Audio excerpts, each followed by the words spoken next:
We can't help but love them. When it comes to our four-legged family members, it's unconditional. Oh, you're so cute. No matter what. Our precious pets. Get down. Can I come in? They outsmart us, embarrass us, You're being naughty. This is not right. eat us out of house and home. Is somebody in the trash? Very bad dog. Man's best friends. Caught on tape, acting like our worst enemies.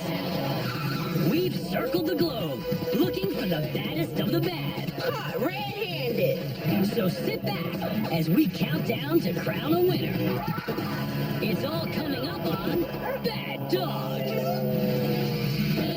You've heard the saying, let sleeping dogs lie. Well, you're about to find out why. Because we found some pets with some wild wake-ups. Come here. Fern the Great Dane is more than 150 pounds and a very heavy sleeper. And to watch this big girl wake up is pretty wild. Oh, a big yawn. It takes Fern a few stretches to unfold from the chair. And finally, flop on the floor. If you think that was tough, just watch Miss Sleepy try to get up.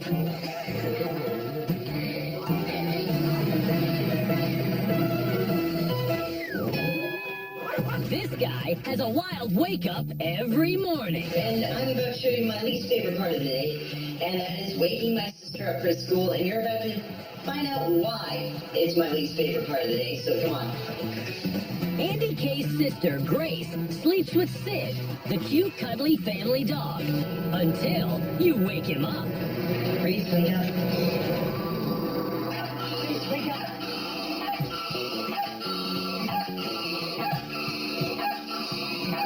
Do you see this? This is madness right there. That is crazy. Grace buries her head in the pillow, and Andy has a stroke of genius. Okay, come back. Good call, Andy. Boo doesn't like waking up alone. So if this little wildcat is shut out of his owner's bedroom, he sounds his very own special alarm. His owner, Wesley Cavalcante, says it happened the very first day he brought him home. And every day since at precisely 5 a.m.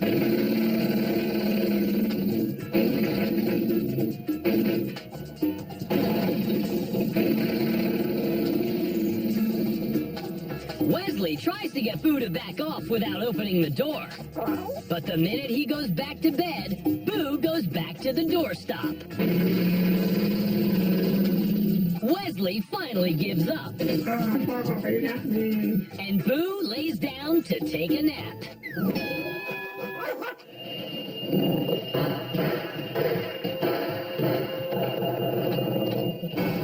It's long past midnight on this peaceful block in Southern California. And everyone is asleep. Well, almost everyone. Every morning, 3 o'clock in the morning, this is what she does. She is Penelope, Tim Salmus's Boston Terrier mix, who loves to play golf on his hardwood floors. I'm not playing with you. Go to bed. I hear this like ticking sound, like tick, tick, tick, tick, tick, tick, tick. I wake up, I try to listen for it, I close my eyes, go back to bed. And then it happens again. Tick, tick, tick, tick, tick. Penelope, go to bed, stop playing with the ball. No. It is absolutely annoying. I'd rather wake up through an alarm, to a train, to an airplane, to anything else other than her throwing her golf ball down the stairs. All night long, one golf ball after another. I put on my dresser and I go back to sleep. And then 15 minutes later, I hear the same noise again. I grab that one and put it back on the nightstand next to the other one. So annoying. I think I collected over 30 golf balls from her in one night. And you want to know the worst part about this? I keep taking this away from you, and you keep on getting more. So where does Penelope get all those golf balls? Well, that brings us to the second half of Tim's nightmare. His backyard borders an actual golf course with an endless supply of golf balls. And for Tim's kid brother, Piage Afshar, and his girlfriend, Jasmine De La Isla, there's no date more entertaining than watching Penelope on the hunt for golf balls. I think she gets excited when she sees golfers out there because she steals the golf balls all the time. She watches the golfers to see where their ball lands so she can figure out which one she can steal. And then she's off. Like a rocket. She hunts it down and brings it home with a dramatic finish. She has to grab onto a ledge and bring herself back up. Yeah, because there's about a 2-foot ledge she has to jump up. And then from there she has to climb through the fence to get back. It appears to be an innocent habit. Unless you're a golfer whose ball has suddenly disappeared from the middle of the fairway after teeing off. And you better believe that Tim has dealt with plenty of teed-off golfers. I get up, I go to my window, and I look down my backyard, and I see 9 golf carts of people just surrounding my entire backyard. There's Penelope sitting in the grass area with a mountain of golf balls. I want to say there's at least about 15, 20 golf balls in there. Everybody's trying to figure out how to get the golf balls back. Now, most of us might feel bad about such a situation. Not Tim. I did what any normal person would do at 8 o'clock in the morning on a Sunday. I went back to bed. In a way, Tim regards Penelope's ball-stealing habits as poetic justice. Every year, he has windows busted by balls slicing into his house from golfers who can't keep it on the fairway. And he pays for repairs out of his own pocket. I don't really feel too bad because the same golfers are the ones that broke my windows. So this is payback. But, of course, payback is a double-edged sword. Isn't it, Tim? It's not like Tim encourages Penelope's thieving ways on the golf course. She's often kept in her little pen inside the house. But the lure of the lynx is overpowering, giving Penelope the strength of a super dog. She'll do anything to keep adding to her golf ball secret stash. I had to wait for and follow Penelope to try to find out where her stash was. And once I found out, I took it away, and I think she has another one here around somewhere. I still don't know where it is. As you can see, Penelope plays all sports. And also has a special affinity for tennis balls. But for her, a golf ball is not only a toy, it's a tightly wound snack as well. After nobody wants to play with her anymore, she'll sit down and enjoy it for a nice little lunch. She'll completely devour the golf ball. She's a little handful. But life just wouldn't be the same without Penelope around the house. When she does something bad, and then she comes up to you afterwards and sits on your lap and looks at you with those big, adorable eyes, you can't punish her. At the end of the day, Penelope is Tim's pride and joy, even if she does steal his sleep, and is a top nominee to steal the title of Baddest Dog of the Week. Say goodnight. Quiet! They gobble up our affections, our furniture, and in extreme cases, a lot of our food. We'll wait in that garbage. They're our pets, affectionately known as the fat cats. There's a reason Hendrix is a fat cat. Oh, look at you, buddy. He's too lazy to move. Unless Christian and Tatiana Murphy do the heavy lifting. The only thing this furry 30-pounder likes as much as lying on his back getting petted all day You're just hanging out over there by your empty food bowl? is eating. Stretching out. But Hendrix only makes it a couple of steps towards the kitchen before he drops and wants to be petted again. Oh. The Murphys try to get his mind off food with a playful reminder of his weight problem Jiggle, jiggle, jiggle. and a warm rub on the belly.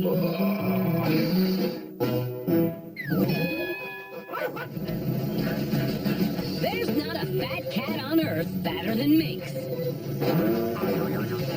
And there aren't many dogs on earth fatter than Minx either.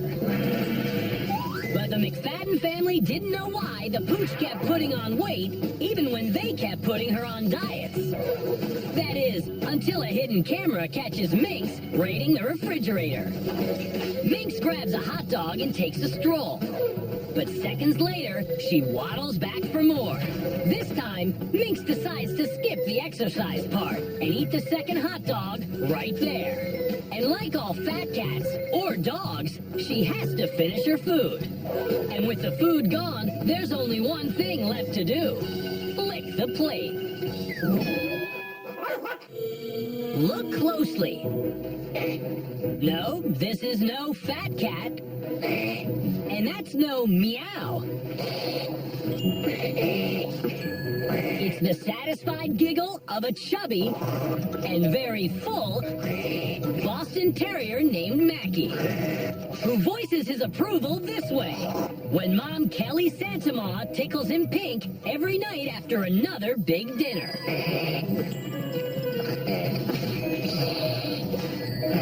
But it's Kelly who gets the last laugh. Isaac, All right. hold Hold on. on.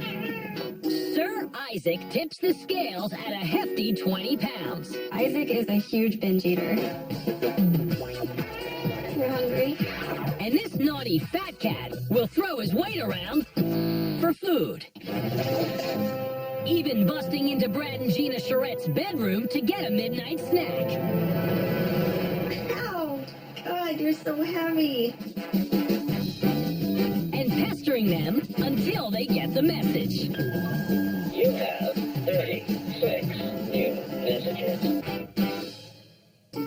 He will harass you at any hour of the night until he gets his food. It's hard to imagine this ravenous plus-sized cat as a tiny kitten. Isaac was so cute. He was adorable. And so smart that a kitten-smitten Brad names him after his favorite scientist, Sir Isaac Newton. I fell in love instantly. It's love at first sight for Sir Isaac, too. With food, that is. Isaac is motivated by food and food only. When he is hungry, he will do anything to get the food that he wants. Give me your hand. Sir Isaac will beg. Good boy. Which is very uncommon and rare in cats. He will complain. And if necessary, Oh, my finger! he will steal from tables, trash cans, and the kitchen, leaving a trail of wreckage in his search for sustenance. You really are destructive today. And he's broken a number of my favorite wine glasses. Are you mad it keeps standing back up? I have stemless wine glasses now that just kind of rock back and forth. They won't stay down. Call it the cat-proof wine glass. But it isn't always so easy outwitting the wily and insatiable Sir Isaac. If Isaac had an opposable thumb, he would probably figure out how to open his cat food in the tin cans. Just like he's figured out how to browbeat Brad and Gina into satisfying his voracious appetite. Isaac truly is intelligent. If he wants food, Sir Isaac just makes a big fat nuisance of himself until he gets it. Out of the kitchen. Hi, guys. It's just too bad if Gina happens to be recording her online makeup show when Sir Isaac gets hunger pains. Today I'm going to share with you Isaac. He's about to headbutt. He will make surprise cameos and give his own review of the beauty products until Gina feeds him. I call it bowling for lipsticks. And trying to lock Sir Isaac out of a room doesn't work. Because he's taught himself how to open doors in his relentless pursuit of food. The first time I saw Isaac open the door himself, I was astonished.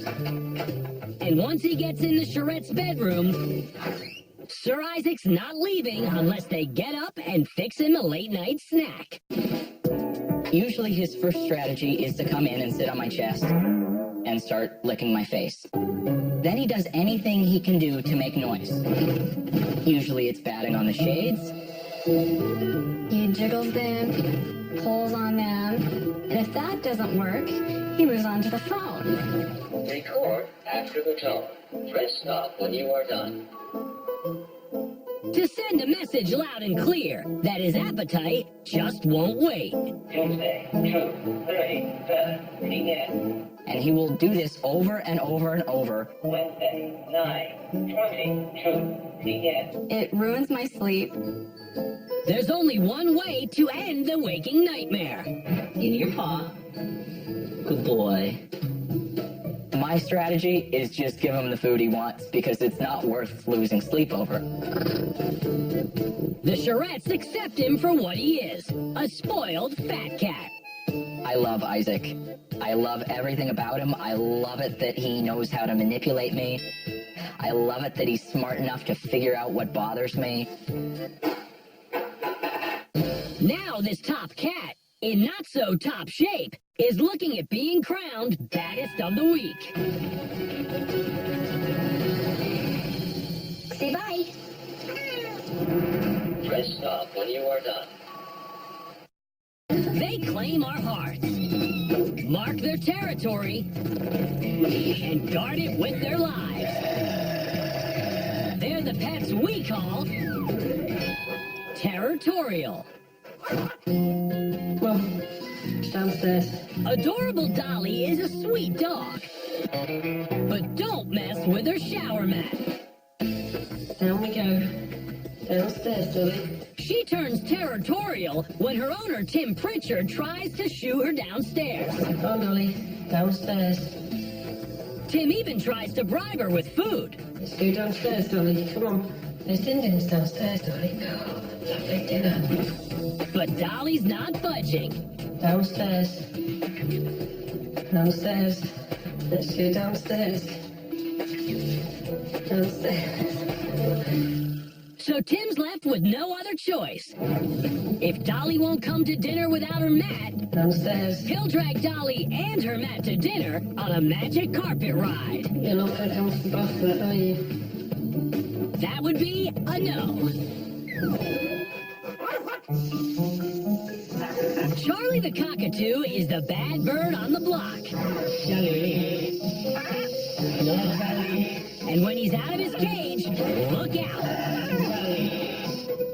This little territorial cockatoo rules the roost and puts the big bad Doberman in his place. No. And that's in his cage. No, Charlie. And closes the door behind him. No, Charlie. This is Diesel the Chihuahua. The minute John and Denise Henwood laid eyes on him, he stole their hearts. He's unique. Absolutely one of a kind. Then, right away, this territorial pup He likes you. started stealing everything he could get his little teeth on. Diesel, give me that box back. But Diesel doesn't just steal things. He hoards his loot in secret hiding places all over the Henwood home in Calgary, Canada. Diesel will take socks, Tupperware, other dogs' toys, bills, credit cards, ears, just off my underwear. This 2-year-old Chihuahua's been heisting and hoarding since he was a puppy. He just stashes things for the simple fact of they're his. Eagle, what are you doing? and then he comes out and looks for something else. Everybody, including us, needs to know that it belongs to him. Did you steal it? You bad dog. The Henwood's 2 older dogs, Cassie and Tank, still have to learn never to turn their backs on him. Diesel is a master at the sneak attack. The moment Cassie and Tank are not looking, he steals their toys and hides them. Eve. No, Not even the Henwood's most private possessions are safe. One of Diesel's favorite things, embarrassingly enough, is my panties, and the frillier, the better. Or Denise will reach for a towel only to discover Diesel's taken those too. In trouble, mister. That stopped him. After Denise has a shower in the morning, 5-foot-long towels being dragged down the hallway, 3 of them at a time. And good luck trying to get anything back from Diesel. Give me that box back. Doesn't matter what it is. What have you got? Even heavy gardening shears you wouldn't think this tiny 6-pound pooch could lift, Diesel. let alone run off with. And if you chase them, it makes it worse because then it's just a game, and then you're never going to get it back because he'll take it somewhere he knows that we can't. Reach. Come on. Like under the couch, his latest favorite hiding spot. Look at the stuff he's got under there. Until the Henwoods discover it, this is Diesel's secret Fort Knox. It's quite the treasure trove underneath that couch most days. And the other dogs are too big to get to it. But now, as well as having to find a new hiding place, Diesel has another problem. A clockwork snowman he wants real bad. Plays a nice little song. And it's the biggest heist Diesel has ever attempted. Twice the size of him. But Diesel is undaunted. He drags it to the foot of the stairs. Tank came over to take a look at it, and he started beating Tank with his paws because he didn't want to release the snowman. And Diesel makes it up the first step. Smarty pants. Then he continues to the first landing. You're the Grinch who stole Christmas. He's got a lot of will and a lot of determination for a little dog. Certainly enough to get to the next landing. It's one determined chihuahua. But it looks like Diesel's run out of gas. Can you make it? Are you stuck? You bet he's gonna make it. And he dragged that snowman up all of the stairs into his pen and sat guard for the rest of the afternoon with the snowman. The Henwoods are amused and confused by Diesel's determination every day. You know, I think you could take Diesel to a pet psychiatrist, and at the end of the day, the only thing that would come out of it is he would probably eat his couch and steal his notebook. I don't think there's enough therapy in the world for Diesel, and I just don't think anyone would be able to change him. But the Henwoods don't want Diesel to change anyway. He plays a huge part in our lives because he's added a lot of excitement to the house. As bad as he is, he's wonderful. He makes my day every day, and you can't help but laugh. Even if Diesel turns out to be our baddest of the week. You're stealing Christmas. They can raise a stink, raid the sink, and drive us to drink. Look at this. They're the pets that are just naughty by nature. Being occasionally naughty by nature embarrasses Scooter the Tutor. And many times when he's there, he will look at his behind, amazed that that noise came from him. He thinks he did that. But this time, the real culprit is human whoopee cushion, his owner, Thomas Weingard. Passing the gas, and then passing the buck to his innocent miniature schnauzer.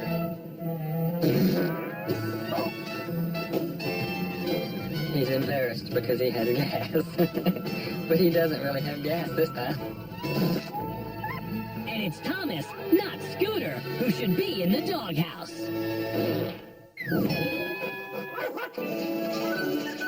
Messed up your bed. Read your bed.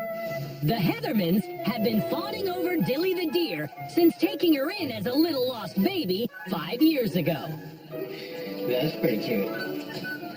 Despite the doe eyes, the family discovered that even this innocent-looking Bambi can be naughty by nature. Like when Dilly holds the kids hostage in the pool, steals food out of grocery bags,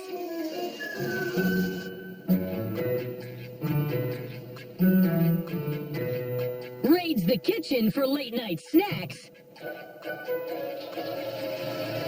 and eats all of the flowers even before they go in their garden. I can't get him in the ground fast enough. But the Heathermans figure they'll deal with the mess. To them, Dilly's still a deer of a deer. Uh-oh, there's a raccoon loose in the house, wreaking absolute havoc. It's enough to make any family panic. They're wild animals. But the hand workers remain chill. Because it's only their naughty by nature little boy, Scooter. Scooter, what's in your bowl? What's in there? I think he's like the third son. I think so. He is. Look who's under the table. The 5-year-old raccoon's been part of the hand worker family since he was a baby. Dad Mark had a pet raccoon as a boy and told sons John and Robert how much fun it was. He always thought that it would be such a neat pet to have with our boys. So his wife Liz finds a breeder and surprises him with Scooter. I called him. I said, "You're not going to believe what I'm bringing home." My reaction was, here we go again. Everyone falls for Scooter instantly, especially the kids. I thought, oh my God, I have a baby raccoon as a pet. I thought that he was a very adorable little cute fuzzball. Even Hula Girl, the border collie, develops a crush on Scooter. I don't think they know that they're a dog and a raccoon because they play together, they sleep together, they get in trouble together. And Scooter slips easily into a life of leisure at the hand workers' Florida home on a lovely canal. He gets the run of the property, along with his own custom-built raccoon lodge, complete with private wading pool. But if Scooter wants to swim laps, Oh my God, he's so cute. he uses the big one. And he grows up as spoiled, tame, and gentle as Hula Girl. But raccoons are a whole lot more mischievous and destructive than any dog. Having a pet raccoon is a bit different from a cat or a dog because they're kind of like a cat, kind of like a dog, but they're also like a 2-year-old on steroids. A dog or a cat in your house is not going to tear your entire home apart. A raccoon will. Liz has the evidence of it right in her bedroom. He has completely trashed my closet. It was not looking like this before. The shelves were empty. Everything's off the rack. All of the clothes were in a pile on the floor. The culprit is right there. Scooter was on the very tippy top shelf, stretched out, pleased with himself. He's so happy. And Scooter's done a lot more redecorating. He's chewed holes in the drywall. He's ripped up carpet. You name it, he's done it. But nothing quite compares with the Great Flood. Scooter's love of the water means you have to keep an eye on him in the bathroom. The hand workers learn that the hard way, when Scooter somehow manages to turn on the wash basin faucet and block the drain with paper towels. The entire bathroom was completely flooded. The water was cascading out of the top of the sink into the open drawers out onto the floor. That's Scooter. But the hand workers have learned to use Scooter's weakness for water to their advantage. Because the frozen kind chills him out. When he hears the ice machine, he comes running. Okay, here, have some ice. And it's turned out to be a cool training tool. He knows certain things and knows what they mean, so you can teach him when you want him to come by getting some ice out of the ice machine, and he comes running. Now the family has come to accept you just can't change some things about a naughty by nature raccoon. I don't think that anything that he does is bad. He's just being a raccoon. Hi, Scooter. Even when he's in trouble and does something wrong, you still love him to death. And he's just so pleased with himself. He's just too cute. I love Scooter so much because he's such a cool pet, and that not many kids have the experience of having a pet raccoon. He's always like the main character of parties and stuff like that. And Scooter's legend will certainly grow if he's named our baddest of the week. Hi, Scooter. No matter what we do to control our pets, a lot of them end up outsmarting us. Open the door. And running our lives. They're Wise Guys. Riley the Golden Retriever has just trashed Mary Esposito's bedroom. Riley, open the door. And he's being a real wise guy about it. Open it. Come and open it. Wily Riley won't let Mary through the door to see what he's done while she was away. Riley, open the door. Mary tries pleading with Riley to open up. Can I come in? And when all else fails, she finally forces her way in. Riley. And she just can't believe what Riley's torn up. Read it and weep, Mary. A wise guy wanted for counterterrorism is caught red-pawed on kitchen surveillance video. Floppy the dog scours the Lowens family countertops, looking high and low for scraps. After cleaning out the rest of the kitchen, Floppy returns to the usual scene of his crimes. Knocking over the pantry trash can and digging through it for any morsel he can find. With this videotape evidence in hand, the family can at least say they now know how their wise guy dog outsmarts them. When Scott Kemerzell first met his dog Cassidy as a stray on the streets, he had no idea he was meeting the greatest escape artist on four paws. A real wise guy, or girl, who would engage him in a never-ending battle of wits and beat him at every turn. Her name may be Cassidy, but around here they have another name for this canine Houdini that no man-made walls can contain. The Great Cassidini. Cassidy's challenging me is like a chess match. The problem is that she's thinking 4 moves ahead and I'm only thinking 2. Scott literally rescued his dog Cassidy, a chow mix, from the city streets of Charleston, South Carolina. When we found Cassidy, she was very young, probably 6 or 8 weeks. Too young to be out walking the streets by herself. Her spirit just glowed and I knew that she was the right dog for me. He took her home to Arkansas, but soon found out that Cassidy is not only from the street, but she prefers it there. She can escape from anything I put her in. It may take a day, it may take a week, but she's gotten out of every challenge I've faced her with. Did you have a good day? Scott works long and late hours. He was fine with leaving Cassidy in the house, until he realized that she would do anything to get out while he was away, and destroy anything in the attempt.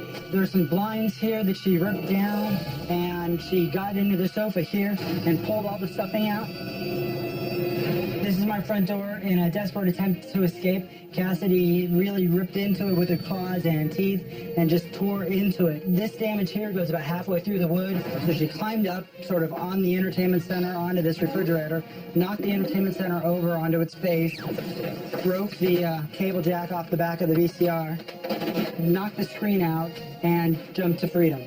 She jumped 12 feet down and was lucky that she wasn't hurt. The second time, this window was closed, and she bit this lock clean off of the window, trying to get the window open to escape. Scott finally got the message. Cassidy wanted to be outside, but he was worried she might get hit by a car or picked up by the dog catcher. So he decided to build her a roomy enclosure in his backyard. He called it the Puppy Palace, and that's when his lovable dog became a royal pain. So this is the Puppy Palace. I built it with 4x4s that are anchored in cement. Cassidy likes the Puppy Palace. She likes to go in. She'll hang out there. As long as I'm here, as long as I'm in the yard, she'll stay right there, comfortable and just hanging out. When I leave, that's when she decides that she needs to start to figure out how to get out.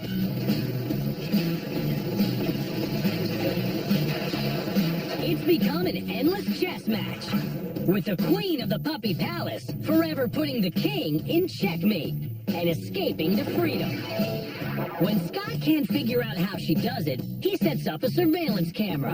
When he gets home from work, he reviews the game tape to see how he got beaten again. With the horse wire, it's welded, so she put her mouth in and was able to squeeze the individual wires until the welds broke. Then she was able to squeeze on out, and she won that round. Next up was I added this hardware cloth to the entire outside edge. She was yet able to get in here with her claws and break the welds, and she won that round. I added these wood bars because she was climbing up in between these two pieces of fence. So this round I won. Until she was able to get through this hole right here, and then she won. I added these zip ties all the way along it to keep the fence tied to the bars, and that one I won.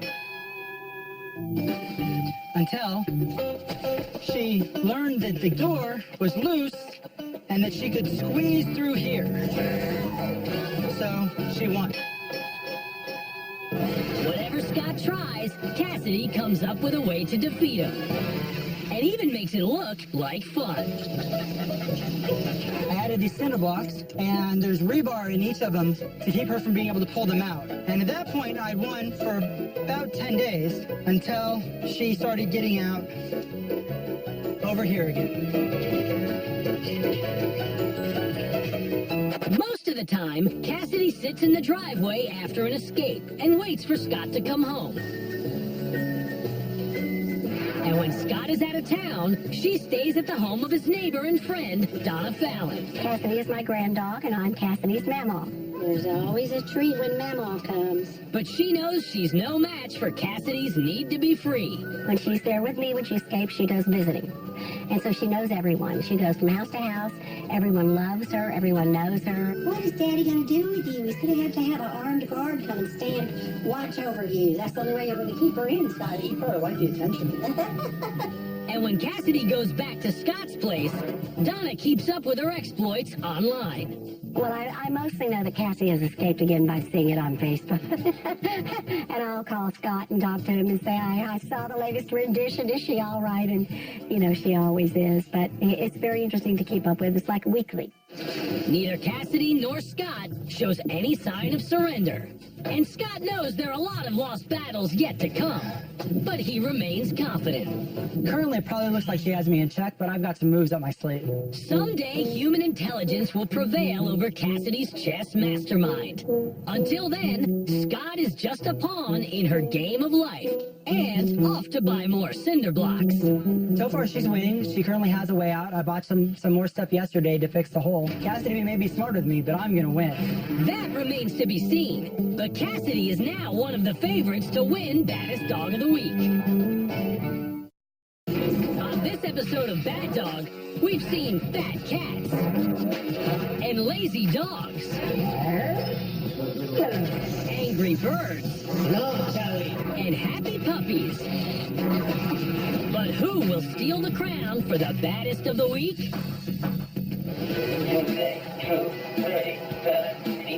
If it's a phone-in vote, Sir Isaac the cat has to be a heavy favorite. Tipping the scales at a hefty 20 pounds. Isaac is a huge binge eater. You're hungry? This naughty fat cat isn't afraid to throw his weight around for food. Isaac is motivated by food and food only. When he is hungry, he will do anything to get the food that he wants. Give me your hand. Sir Isaac will beg. Good boy. Which is very uncommon and rare in cats. He will complain. And if necessary, That's my finger. he will steal from tables, trash cans, and the kitchen, leaving a trail of wreckage in his search for sustenance. You really are destructive today. And he's broken a number of my favorite wine glasses. Are you mad it keeps standing back up? I have stemless wine glasses now that just kind of rock back and forth. It won't stay down. Call it the cat-proof wine glass. And trying to lock Sir Isaac out of a room doesn't work. Because he's taught himself how to open doors in his relentless pursuit of food. The first time I saw Isaac open the door himself, I was astonished. He just jumps up with two paws, pulls down on the latch, throws his weight against the door. Even busting into Brad and Gina Charette's bedroom to get a midnight snack. Ow! God, you're so heavy. And pestering them until they get the message. You have 36 new visitors. Rude awakenings are the specialty of our next contender, Penelope, the Boston Terrier mix who loves early morning tea times. Every morning, 3 o'clock in the morning, this is what she does.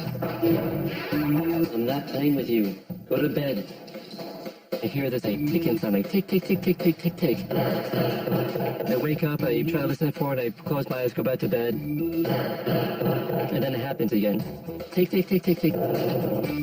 Penelope, go to bed, stop playing with the ball. But Penelope has some stiff competition. Where my shoe?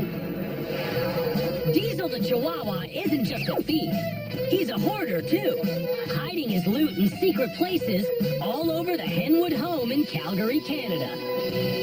Diesel will take socks, Tupperware, other dogs' toys, bills, credit cards, ears, just off my newspaper. This 2-year-old Chihuahua's been heisting and hoarding since he was a puppy. He just stashes things for the simple fact of they're his. Eagle, what are you doing? And then he comes out and looks for something else. Everybody, including us, needs to know that it belongs to him. Did you steal it? You bad dog. No. Not even the Henwood's most private possessions are safe. One of Diesel's favorite things, embarrassingly enough, is my panties, and the frillier, the better. Or Denise will reach for a towel only to discover Diesel's taken those too. You're in trouble, mister. That stopped him. And don't think Diesel is daunted by size. There goes a snowman. He likes a challenge. Even stealing a Christmas snowman twice his height. You're the Grinch who stole Christmas. And he dragged that snowman up all of the stairs into his pen and sat guard for the rest of the afternoon with the snowman. The Henwoods have tried to curb Diesel's hoarding habits. You get to keep this, you gotta give up this. But they're sure no amount of therapy will ever cure his addiction.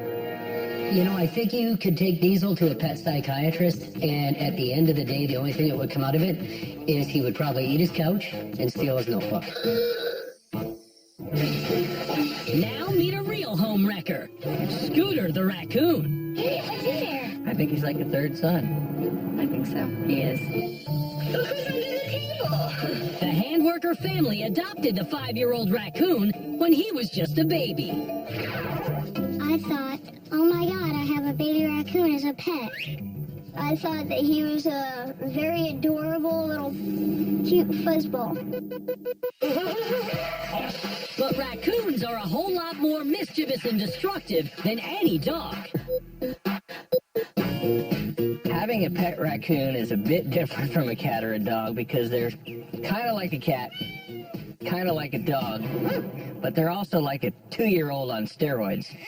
A dog or a cat in your house is not going to tear your entire home apart. A raccoon will.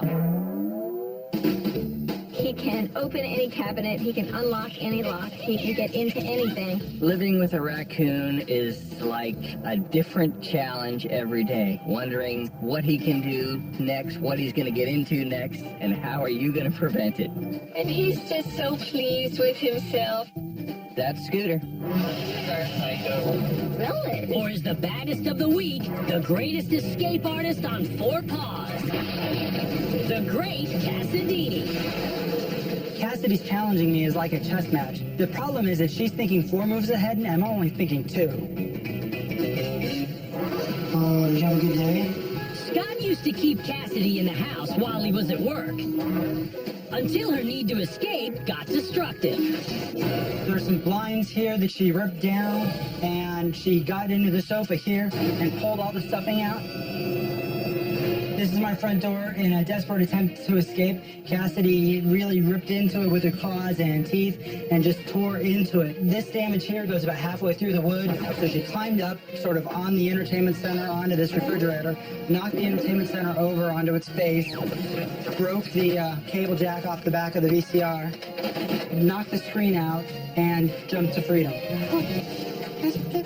So Scott built the Puppy Palace. And that's when the real chess match began. Cassidy likes the Puppy Palace. She likes to go in. She'll hang out there. When I leave, that's when she decides that she needs to start to figure out how to get out. With the horse wire, it's welded, so she put her mouth in and was able to squeeze the individual wires until the welds broke. Then she was able to squeeze on out, and she won that round. Next up was I added this hardware cloth to the entire outside edge. She was yet able to get in here with her claws and break the welds, and she won that round.